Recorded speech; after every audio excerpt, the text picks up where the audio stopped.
의사로서 당뇨병에 대해서 강조드리는 것은 약간 따로 있습니다. 당뇨병은 당이 높아지는 병이 아닙니다. 중요한 것은 당뇨병은 혈관병이다. 이 등식을 성립한다는 것을 잘 기억하셔야 되는 겁니다. 당뇨에 관해서 제가 강조드리는 하나의 음식은 입니다.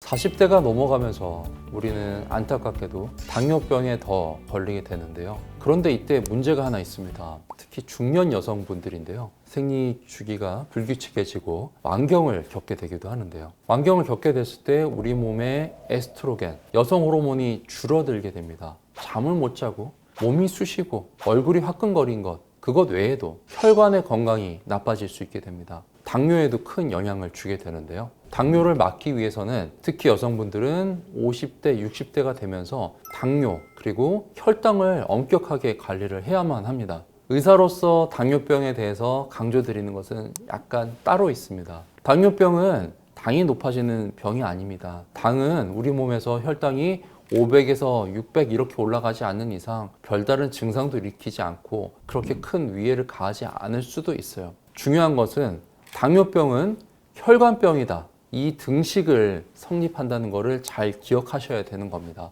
그 높은 혈당이 혈관을 직접 공격을 해서 혈관이 망가지기 때문에 위험한 병이에요. 늘 당뇨의 합병증을 주의하라고 많이 말씀을 드리잖아요. 당이 혈관을 공격하기 때문이에요. 그래서 우리 몸에 중요한 혈관들이 영향을 받게 되죠. 눈, 콩팥, 심장 이런 혈관들이 영향을 받게 되면 여러 가지 병이 생기게 됩니다. 당뇨 망막병증을 앓게 될 수가 있고요. 당뇨 신증, 콩팥 크기가 실제로 줄어들고 신장의 기능이 떨어지게 되는 그런 병이 생기게 되고요. 더 무서운 건 심근경색이나 뇌졸중, 이 모두 당뇨로 인해 혈관이 공격을 받아서 생기는 것이라는 겁니다. 그래서 늘 당뇨병 합병증을 꼭 체크하면서 관리하는 것이 중요합니다. 그거 아셨나요? 당뇨병을 가지고 있는 분들의 30%가 본인이 당뇨가 있는지도 모른다는 보고가 있습니다. 너무 무섭죠? 왜냐하면 당뇨는 병원에 가서 혈당 검사를 하거나 당하혈색소와 같은 3개월의 당 평균치를 보는 그런 검사를 통해서 확진을 할 수 있기 때문인데요. 그런데 조금 다행인 점이 있습니다. 우리가 무서워하는 고혈압은 사실 침묵의 살인마입니다. 혈압은 증상이 없습니다. 180, 190 갔을 때나 증상이 있거든요. 이런 무서운 무증상 고혈압보다는 당뇨는 그래도 우리에게 힌트를 줍니다. 이 증상이 생기면 지금 즉시 병원에 가야 되는 겁니다. 첫 번째, 물을 많이 마시게 됩니다. 두 번째, 소변을 아주 자주 보러 가게 되죠. 입마름을 자주 느끼고요. 세 번째로 체중이 감소하게 됩니다. 이 힌트가 발견되는 순간 당하혈색소라든지 혈당을 체크해 볼 필요가 있습니다. 앞서 말씀드린 세 가지는 의사들이 절대적으로 강조드리는 거였다면 지금부터 말씀드리는 증상은 이런 증상이 계속 반복되면 내가 건강검진을 좀 받아봐야 될까? 이런 생각을 하셔야 되는 증상인데요. 첫 번째, 감정 기복이 조금 심해진다. 두 번째, 눈이 침침해지는 느낌이 든다. 세 번째, 배가 왜 이렇게 자주 고프지? 이 증상들은 당뇨하고 바로 직결된다 그렇게 말할 수는 없겠지만 너무 반복될 때는 한번 간단한 검사를 통해서 체크해 보는 것이 필요하겠습니다. 당뇨에 관해서 제가 강조드리는 하나의 음식은 사과식초입니다. 다이어트에 큰 도움을 줄 수 있어서 당뇨병을 막아주는데 좋은 작용을 하게 되는데요. 이런 연구도 있습니다. 우리가 사과식초를 먹게 한 그룹이 있고 하루에 250kcal를 덜 먹게 한 두 가지 그룹이 있습니다. 결론적으로는 사과식초를 더 먹게 한 그룹이 체질량 지수나 복부 지방률 이런 면에서 더 뛰어난 결과를 보였거든요. 우리가 사과식초를 드시는 것만으로도 당뇨를 관리할 수 있고 체질량 지수를 낮출 수 있는 그런 좋은 효능이 있다고 말씀드릴 수 있겠네요. 이런 사과식초의 효능은 다이어트에 도움이 된다. 첫 번째로 말씀드렸고요. 사과식초는 직접적으로 당뇨병에 도움이 되기도 합니다. 사과식초 12cc와 물 200cc를 섞은 물을 꾸준하게 먹게 한 그룹과 그냥 물을 먹은 그룹, 두 그룹을 비교했을 때 실제로 공복 혈당과 당하혈색소를 유의미하게 낮추는 결과가 나타나는데요. 이 외에도 사과식초가 심혈관 질환에도 도움이 된다는 결과가 있으니까요. 특히 당뇨가 있는 분들은 사과식초를 한번 꼭 시도해 보시길 바랍니다. 사과식초를 먹는 방법도 한번 설명드려 볼게요. 사과식초 15cc를 준비합니다. 그리고 물은 조금 개인별로 다를 수가 있어요. 앞서 말씀드린 연구에서는 200cc 물을 섞었잖아요. 그런데 약간 속이 안 좋거나 신맛이 너무 싫다는 분들은 500cc까지도 희석할 수 있습니다. 꾸준히 하루에 섭취하시면 되는데요. 단 주의점이 있습니다. 드시고 나서 속이 쓰리거나 산이 역류하는 분들이 있을 수가 있죠. 조금 더 희석을 해서 드신다거나 식후에 드시는 것을 추천드립니다. 또 한 가지 팁을 드리자면 가라앉은 초모를 같이 드셔야 되기 때문에 꼭 흔들어서 드시는 것을 추천드립니다. 당뇨 환자분들은 드실 수 있는 음식이 너무 제한적입니다. 당뇨에 의외로 도움되는 음식들을 팁으로 드릴 테니까요. 이 좁은 폭을 조금 더 넓게 하시고 삶이 좀 더 윤택해지셨으면 좋겠습니다. 기준이 있습니다. GL 주스라는 것인데요.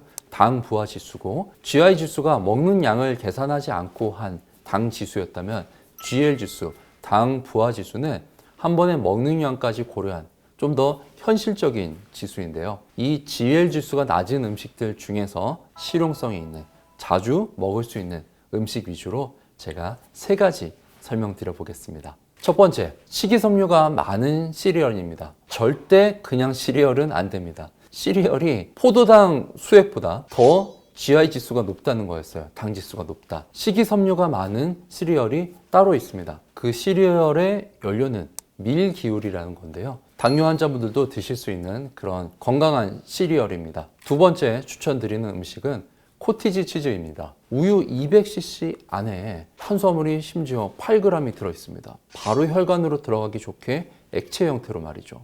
그래서 유제품을 먹을 때 주의하는 분들이 많은데 코티지 치즈는 이때 대안이 될 수 있습니다. GL 지수, 당 부하 지수는 0.6입니다. 이 세 번째가 핵심인데요. 딸기입니다. 이게 진짜 의외죠. 단 음식들은 우리 당뇨에 좋지 않다고 알고 있잖아요. 이 딸기의 GL 지수는 1입니다. 사과나 오렌지 같은 그런 음식보다 당 지수가 매우 낮다고 알려져 있습니다. 그 이유로서는 식이섬유가 많기 때문인데요. 당뇨 환자분들이 과일을 고를 때 간편한 기준을 설명드려보자면 씹었을 때 식감이 있는 겁니다. 식감이 있다는 것은 식이섬유가 많다는 뜻이에요. 예를 들면 딸기 씹으면 식감이 느껴지죠. 블루베리도 작지만 어쨌든 씹을 때 식감이 느껴집니다. 그 외에 키위 이런 것들은 식이섬유가 많기 때문에 조금은 덜 걱정하고 드셔도 될 것 같습니다. 강조드리는 게 하나 있습니다. 이 운동하면 당뇨가 확 좋아집니다. 저는 이 말은 좀 어폐가 있고 맞지 않다고 생각해요. 더 중요한 거는 이 시간에 운동하면 당뇨가 확 좋아질 수 있습니다.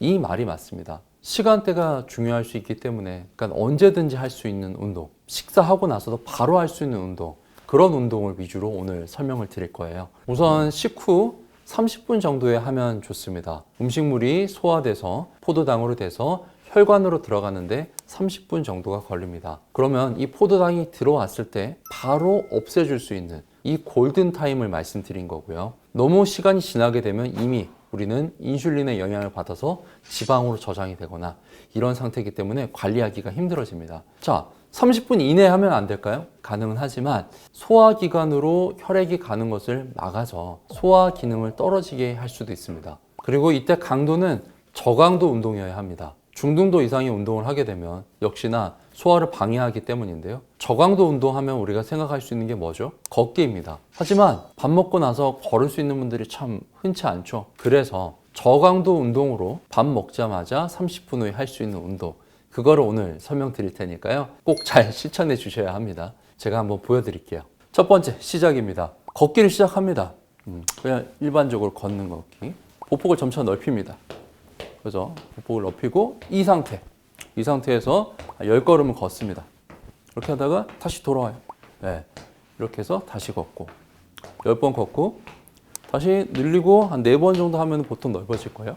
여기서 10번 걷고 다시 돌아오고 네, 이런 식으로 하면은 우리가 뇌도 자극되고 옆에 힙의 근육도 자극이 되면서 강도도 저강도로 유지할 수 있는 그런 운동이 됩니다. 이렇게 밖으로 갔다가 다시 돌아오는 동작을 10분에서 15분 해주시면 됩니다. 연구에 의하면은 당뇨병 환자분들은 운동을 2분이라도 하면 하지 않은 것보다 훨씬 큰 차이가 있다고 합니다. 이 동작을 짧게 하시는 한이 있더라도 꼭 밥 먹고 해보시고요. 가능하시면 10분에서 15분 하시면 당뇨에 큰 도움이 될 겁니다.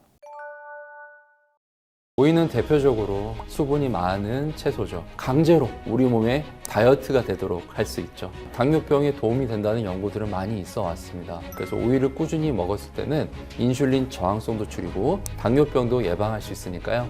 같이 먹으면 좋을 것 같습니다. 최고의 물 섭취하는 방법 영상 끝에 설명드린다고 했었잖아요. 그때 같이 들어가는 재료가 바로 물의 조합이 너무 좋은데 심지어 맛의 조합도 좋다는 겁니다. 가까이 두고 자주 섭취하면 그것만으로도 다이어트가 될 수 있으니까요. 살 빠지는 물 마시는 팁을 한번 설명드려 보겠습니다.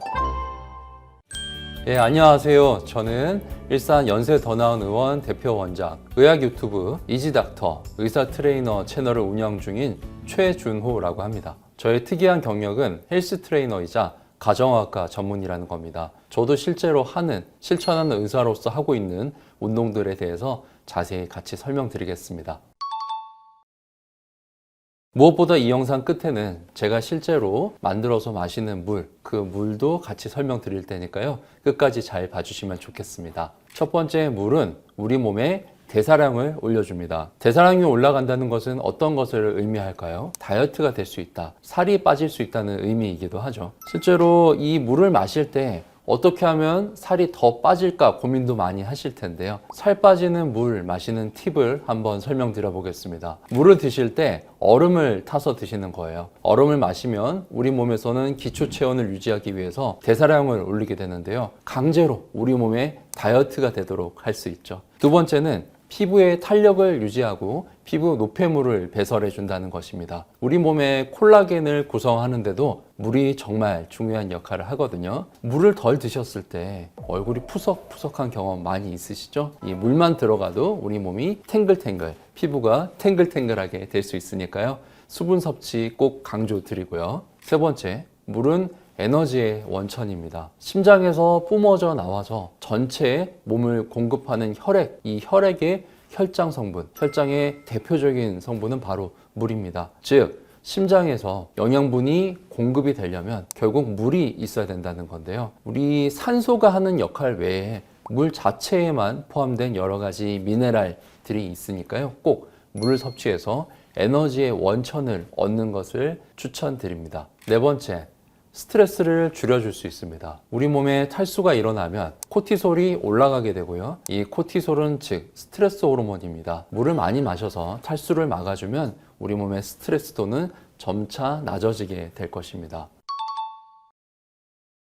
오이는 대표적으로 수분이 많은 채소죠. 그래서 오이를 많이 드시면 수분이 늘어났을 때 있는 효과들을 다 같이 볼 수 있어요. 오이의 효능 첫 번째, 혈압을 조절해 줄 수 있습니다. 오이에는 피토스테롤 성분이 많이 있는데요. 혈압을 낮춰주는 효과가 있습니다. 혈압약 많이 안 먹어도 이 오이만으로도 혈압이 조절될 수 있으니까 우리 오이 잘 먹어보도록 하고요. 두 번째로, 변비를 예방해 줍니다. 오이에는 팩틴이라는 성분이 들어가 있는데요. 우리 몸 원래 있는 장내균에 필요한 원료가 되는, 먹이가 되는 성분입니다. 그래서 우리 정상적으로 있어야 될 균들이 잘 자라날 수 있도록 팩틴이라는 성분을 공급해 주면요, 우리 몸에서 변비를 막아주고 신진대사를 원활하게 해서 다이어트에도 도움이 될 수 있습니다. 세 번째, 체내 수분 공급원이 될 수 있습니다. 오이 한 개에는 300cc의 물이 들어가 있습니다. 이게 얼마나 많은 양이냐면요, 종이컵으로 했을 때 2컵 이상이 되는 정도의 양이에요. 오이를 드시는 것만으로도 수분 공급이 원활하게 될 수 있으니까 꼭 드시는 것을 추천드리고요. 네 번째, 당뇨병을 예방할 수 있습니다. 오이가 당뇨병에 도움이 된다는 연구들은 많이 있어 왔습니다. 그래서 오이를 꾸준히 먹었을 때는 인슐린 저항성도 줄이고 그를 통해서 당뇨병도 예방할 수 있으니까요. 같이 먹으면 좋을 것 같습니다. 오이를 드실 때는 많이는 안 드셔도 되고 한두 개 정도 드시면은 이런 효능들을 다 볼 수 있을 것이라고 생각됩니다. 첫 번째로 올리브 오일을 추천드릴게요. 오이에는 항산화 성분인 베타카로틴이 풍부하게 들어있어요. 항산화 하면 뭐죠? 바로 항노화죠. 늙지 않는데 도움이 되는 성분이 들어있는 건데요. 근데 문제가 이 오이에 있는 베타카로틴은 지용성입니다. 기름에 잘 녹죠. 올리브 오일을 같이 드시게 되면은 이 베타카로틴 성분이 더 잘 나와서 우리 몸에 흡수가 잘 될 수 있습니다. 특히 올리브 오일 자체가 세계에서 가장 최고의 식단이라고 뽑히는 지중해식 식단의 핵심이잖아요. 이에 올리브 오일과 오일을 같이 드신다면 항산화, 항노화 한 번에 잘 해낼 수 있을 거라고 생각이 듭니다. 두 번째로 요거트를 추천드립니다. 오이에는 펙틴이 있다고 그랬어요. 펙틴은 우리 유산균의 먹이가 된다고 했었죠. 그런데 요거트 자체를 잘 먹으면 유산균과 함께 먹이를 같이 공급해주는 격이 됩니다. 우리 장에서 유산균이 들어가게 되고 오이에 있는 펙틴 성분이 결합돼서 유산균이 잘 자랄 수 있도록 할 수 있죠. 정상 균총을 유지하는 유산균이 잘 늘어나면 변비도 예방되고 소화 능력도 향상되면서 여러 이득이 있으니까요. 한번 같이 드셔보시길 바랍니다. 세 번째 강조드리는 것은 레몬입니다. 최고의 물 섭취하는 방법 영상 끝에 설명드린다고 했었잖아요. 그때 같이 들어가는 재료가 바로 레몬이기도 합니다. 제가 이 레몬 오이수를 강조드리고 싶었던 이유는 바로 둘의 조합이 너무 좋은데 심지어 맛의 조합도 좋다는 겁니다. 레몬의 신맛과 오이의 상큼한 맛은 아주 조화가 좋습니다. 편하게 자주 드실 수 있으니까요.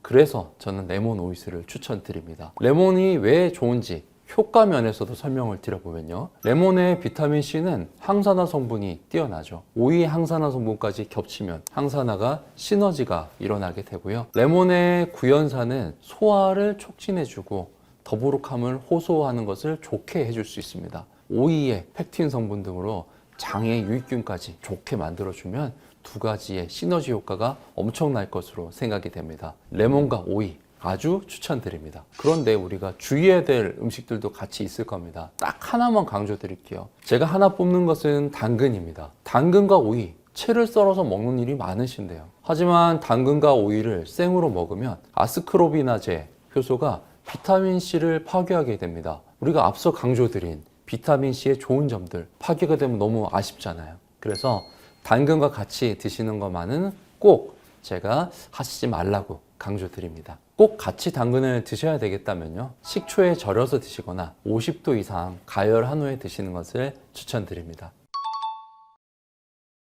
이렇게도 좋은 오이 드시면 특히 더 도움이 되는 분들이 있습니다. 첫 번째로 오이는 다이어트 할 때 매우 도움이 됩니다. 오이는 수분 함량이 95%라고 말씀드렸어요. 수분 섭취를 통해서 대사량을 올릴 수도 있고요. 그리고 오이 자체는 칼로리가 거의 없다시피 합니다. 칼로리가 있다고 해도 거의 식이섬유예요. 식이섬유는 우리 몸에서 배출이 잘 되기 때문에 부담 없이 드셔도 되고요. 오이가 사실 더 좋은 이유는 포만감을 느끼기 때문인데요. 살이 찔 수 있는 음식들을 덜 먹게 되고요. 곧 다이어트에 큰 도움을 줄 겁니다. 두 번째로 고혈압이 걱정이 되는 분들입니다. 현재 고혈압이 아니더라고 하더라도요. 우리가 건강검진에서 혈압이 높아요 이러면 걱정이 많이 되잖아요. 이런 분들 오이를 꾸준히 드시면 피토스테롤 성분이 혈압을 잘 떨어지는데 도움을 줄 겁니다. 세 번째로 당뇨가 있는 분들께 오이를 추천드립니다. 당뇨와 오이의 관련성에 대해서는 이미 많은 연구들이 이루어져 왔습니다. 당뇨 자체에 대한 큰 도움을 주는 기전이 있는데요. 오이는 인슐린의 저항성을 줄여줘서 당뇨병으로 가는 것을 막아주고 당뇨병이 있는 분들도 약간의 인슐린만으로 조절이 잘 될 수 있도록 해줘요. 오이를 당뇨병이 있거나 당뇨가 걱정된 분들이 드시는 것은 추천드립니다. 제가 영상 시작할 때 최고의 물을 추천드린다고 했었고요. 이제 드디어 최고의 물이 나옵니다. 레몬 오이수예요. 제가 실제로 레몬 오이수를 어떻게 만드는지 자세히 설명드릴 테니까요.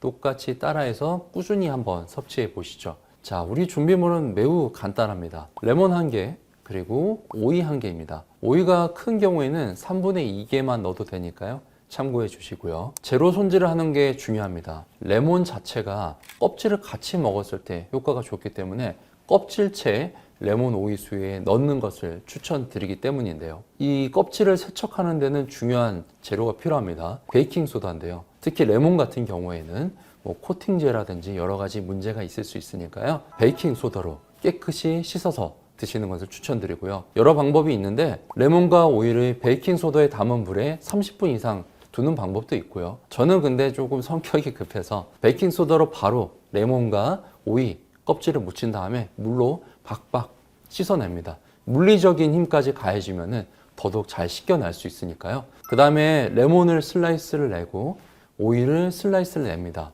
재료의 양은 레몬은 반 개, 오이는 한 개, 물은 2리터. 슬라이스한 레몬과 오이를 레몬 오이수를 만들기 위해 만든 통에 2리터에 넣습니다. 그 다음에 언제 먹어야 되냐? 이게 중요한데요. 삼투압에 의해서 다 우러나오는 시간은 최소 3시간을 권고드립니다. 그리고 많이 질문 주시는 게 그럼 언제까지 먹을 수 있냐? 3일 이내에 드시는 것을 추천드립니다. 물 자체가 이미 산성화되어 있고 약간의 변성이 일어날 수 있기 때문에 3일 이내에 드시는 것을 추천드리고요. 또 꼭 질문 주시는 게 있어요. 남은 레몬하고 오이가 좀 아까운데 재탕해도 되나요? 말씀을 많이 주시는데요. 전 재탕은 그렇게 추천을 드리지는 않고요. 그 삼투압이 우러난 것들은 버리고 새로 활용하시는 게 좋지 않을까 생각을 합니다. 레몬 오이수의 효능 첫 번째는 바로 다이어트입니다. 가까이 두고 자주 섭취하면 그것만으로도 다이어트가 될 수 있으니까요. 두 번째로서는 소화의 기능을 촉진해 준다는 겁니다. 레몬의 구연산 성분은 소화를 촉진해 주고 오이의 좋은 팩틴 같은 성분이 변비를 막아주게 될 겁니다. 무엇보다 레몬 오이수는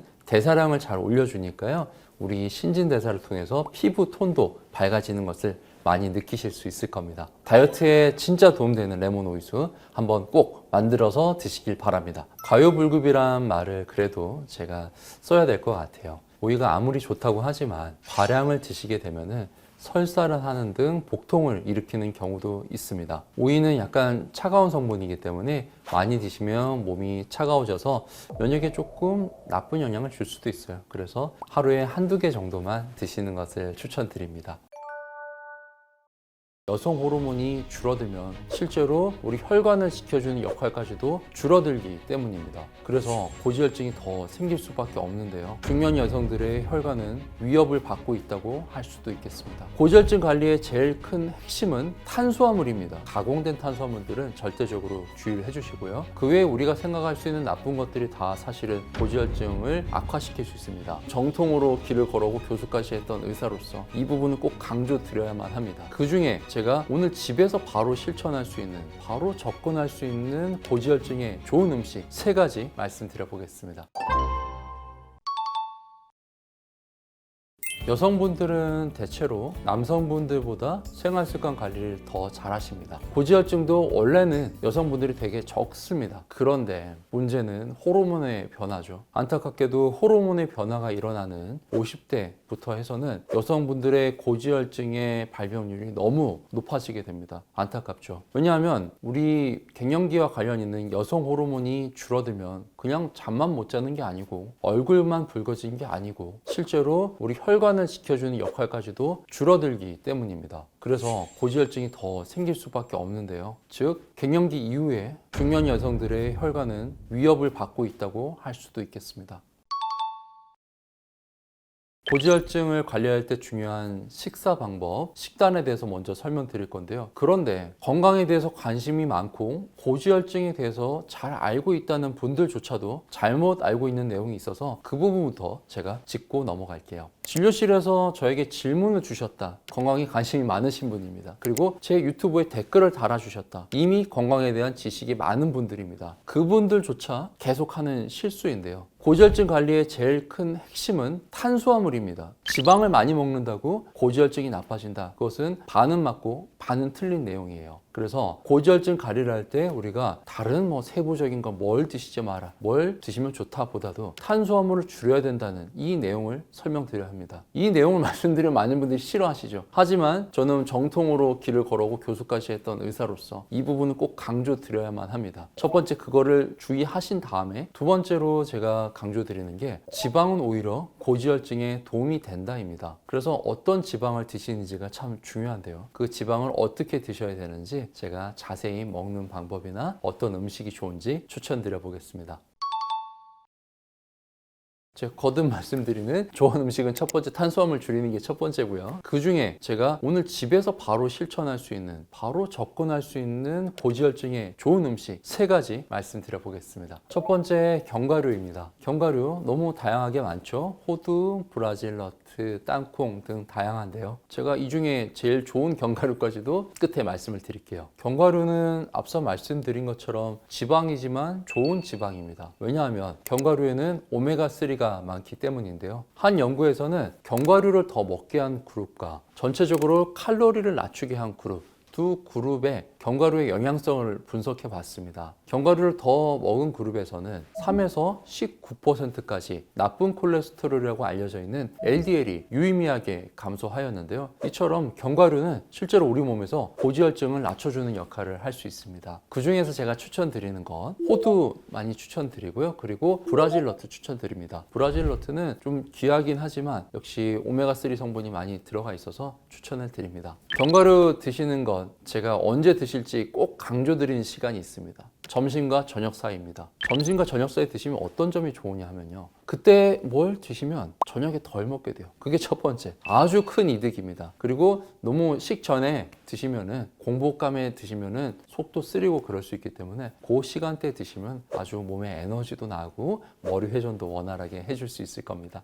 두 번째, 혈액을 맑게 해주는 등푸른 생선입니다. 등푸른 생선 하면 우리 DHA를 말씀 안 드릴 수가 없는데요. DHA 많이 들어보셨죠? 저는 어렸을 때 참치캔 광고에서 DH가 많이 들어있어서 머리를 좋게 해준다 이런 말 많이 들어봤는데요. 이 DHA가 많이 들어있고 EPA도 많이 들어있습니다. 즉 DHA, EPA가 많이 들어있는 등푸른 생선이 도움이 된다는 건데요. DHA, EPA가 바로 곧 오메가3입니다. 오메가3는 불포화 지방산으로서 우리 몸의 혈관을 맑게 하는 역할을 하잖아요. 그런데 문제가 우리 몸 자체적으로는 이 DHA와 EPA를 잘 생성하지 못합니다. 그래서 꼭 외부에서 충분한 공급을 해줘야 하는데요. 그래서 제가 등푸른 생선을 추천드리고요. 그런데 주의점을 좀 말씀드리자면 등푸른 생선 중에는 몸집이 큰 생선들이 있죠. 그런 생선들에는 중금속의 함유량이 조금은 더 늘어날 수 있으니까요. 고등어나 작은 생선 위주로 드시는 것을 추천드립니다. 물론 간혹 드시는 거는 큰 상관은 없을 것 같습니다. 세 번째 강조드리는 음식은 항산화에 도움이 되는 베리류입니다. 베리류는 참 다양하게 많은데요. 딸기, 아사이베리, 블루베리 등 다양하게 있습니다. 이런 베리류에는 안토시아닌이 많이 들어있고요. 화이트 케미컬이 많이 들어있습니다. 베리류가 고지혈증에 도움이 되는 이유는요. 안토시아닌 성분이 많아 항산화에 도움이 되고요. 화이트 케미컬이 많이 들어있어서 우리 혈관을 맑게 해줄 수 있기 때문입니다.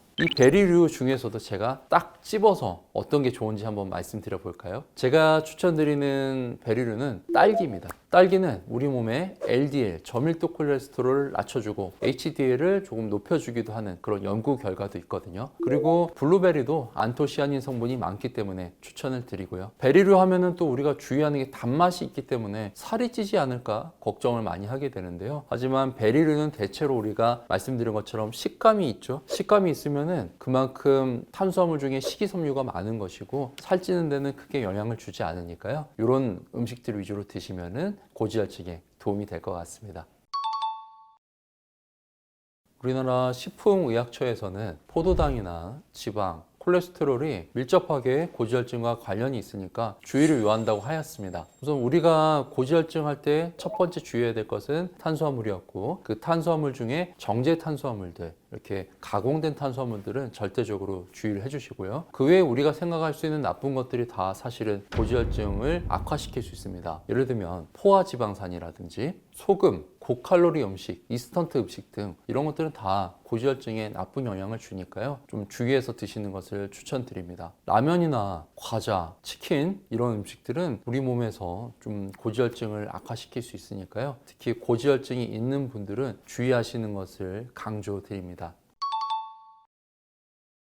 제가 헬스 트레이너이자 가정학과 전문의잖아요. 저는 교수 시절부터 고지혈증과 관련된 연구들을 많이 해왔습니다. 그런 저널도 많이 읽었고요. 그래서 애니제임이나 란셋 같은 유명 저널에 실린 논문도 많이 참고를 하지만 그래도 저는 우리나라에서 만든 가이드라인 위주로 설명을 드리려고 합니다. 왜냐하면 그 논문들을 다 취합해서 우리나라 실정에 맞도록 전문가들이 합의하에 낸 결론이기 때문인데요. 그래서 2018년 한국지질 동맥경화학회에서 발표한 가이드라인을 기준으로 오늘은 설명을 드려볼까 합니다. 고지혈증 환자분들에게 추천드리는 운동은 유산소입니다. 유산소 너무 이제 간단한데 어떻게 하는지가 중요해요. 그래서 어떤 강도로 해야 될지, 어떤 시간을 해야 될지 제가 운동 전문가로서 자세히 설명드려 볼 건데요. 그래도 이 운동을 한 줄로 요약하자면 이렇습니다. 고지혈증 환자분들은 일주일에 4에서 6회 중강도 운동을 30분에서 50분 해라. 이렇게 하시면 됩니다. 그런데 이걸 제가 어떻게 할지 자세히 설명을 드릴게요. 우선 이 문장에서 조금 의문이 가는 게 중강도 운동입니다. 중강도 운동은 제가 좀 자세히 설명을 드려볼게요. 제가 중강도 운동 자세히 설명드리고 혹시라도 중강도 운동은 뭐 좀 간편하게 하는 방법 없어요? 그거는 뒤에서 설명드리겠습니다. 중강도 운동을 이야기할 때 첫 번째 우리가 알아야 될 개념은 최대 심박수입니다. 최대 심박수는 우리가 정말 열심히 뛰었을 때 심장이 터질 것 같을 때 그 심박수를 의미하게 되는데요. 그거는 개인별로 다를 수 있기 때문에 우리가 운동을 할 때 절대적으로 기준치가 있습니다. 220에서 본인의 만 나이를 빼면 그게 최대 심박수예요. 220에서 만약에 본인이 50세라고 하신다면 170 이게 최대 심박수입니다. 이 최대 심박수를 기준으로 했을 때 우리가 어느 정도를 쓰냐 그걸 가지고 강도를 정하게 되는데요. 중강도는 여기서 55%에서 75%입니다.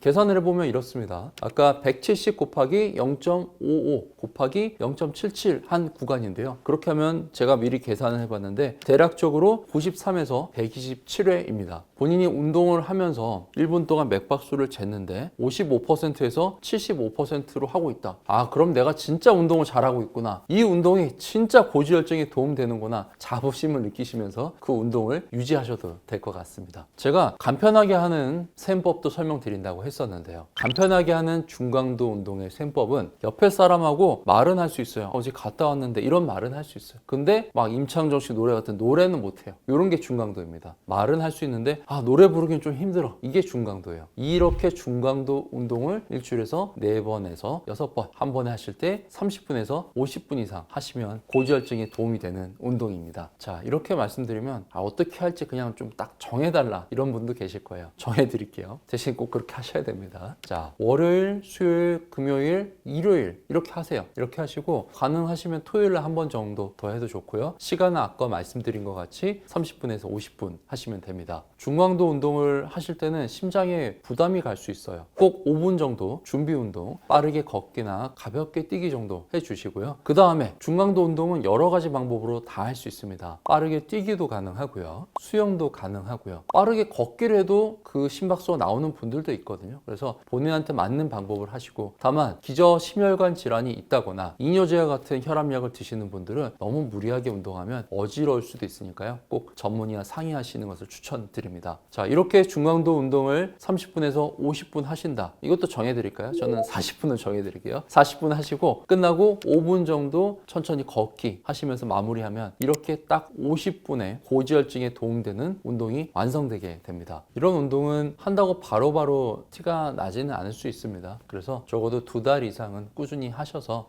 실제로 나한테 도움이 되구나, 이 웰빙 센스도 느끼시면서 본인에 맞는 운동을 찾아가시길 바랍니다.